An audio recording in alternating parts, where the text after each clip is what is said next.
کریں. خود United nation کی 2011-12 کی رپورٹ تھی کہ وہاں 40 کروڑ لوگ جو ہیں وہ سڑکوں پر سونے پر مجبور ہیں.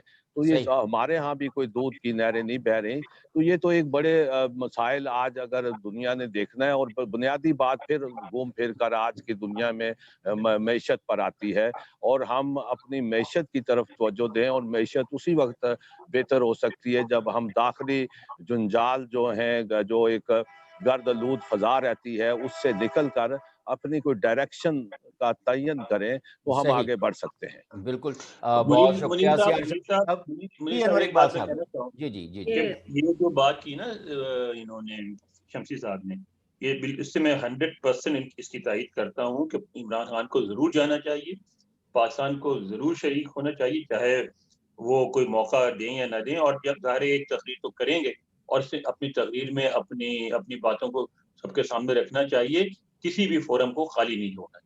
بالکل صحیح, کسی بھی فورم کو خالی نہیں چھوڑنا چاہیے, پاکستان کو ہر فورم پر جانا چاہیے. فوزیہ شاہد صاحبہ, پاکستان چلیں, ابھی تو آج یہ دعوت آئی ہے, اب وزیر اعظم عمران خان اور ہمارا فارن آفس اس کو کیسے دیکھتا ہے, میرا خیال ہے کہ وہ یس تو کہیں گے, وہ پاکستان جائے گا اس کے اندر, اور ظاہر ہے کہ پھر ایک اور اچھی تقریر کریں گے وزیر اعظم عمران خان. کیا کوئی ایسے سائیڈ لائن ڈپلومیسی کے ایونٹس بھی ہو سکتے ہیں؟ مجھے اس کا فارمیٹ کوئی تھوڑا پتہ نہیں, کہ ان کے ساتھ کوئی ایسے کوئی سول سوسائٹی کے کوئی 2-4 ریپرزنٹیٹیوز جائیں جو وہاں کے لوگوں کے ساتھ مل کر کوئی ایسی کوئی صورتحال, جیسے انور اقبال صاحب نے کہا کہ پریس کانفرنس اگر آپ کرنا بھی چاہیں گے تو شاید وہ نہ کرنا دیں, اگر ہو بھی جائے تو بہت ہاسٹائل ہوئے گی. کیا سائیڈ لائن ڈپلومیسی کیسے ہو سکتی ہے, یا کیا ہو سکتی ہے؟ دیکھیں منیر, ایک بات ذہن میں ہمیں رکھنی چاہیے کہ یہ جو فورم ہے یہ بائی لیٹرل نہیں ہے, یہ وہ فورم ہے جس کی ممبرشپ کے لیے بھارت نے اور پاکستان نے بہت کوشش کی تھی, اور ان کو ایک بہت وقت کے بعد جو ہے ان کو اس کی رکنیت ملی تھی. اب آپ اس فورم کو, کیونکہ یہ دعوت مودی کی ہم نہیں کہہ سکتے, یہ ہم اس فورم کی دعوت کہیں گے. سو اس لیے پہ تو یہ بحث نہیں ہے کہ پاکستان کو جانا چاہیے یا نہیں, پاکستان اس فورم کا حصہ ہے, پاکستان کو اس فورم میں شریک ہونا ہے.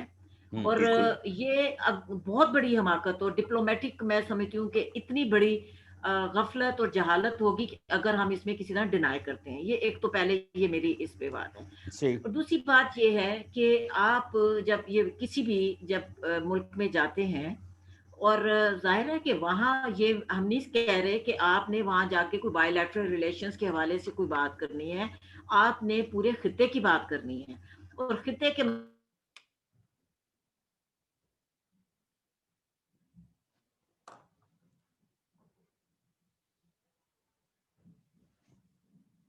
سگنلز رک گئے ہیں.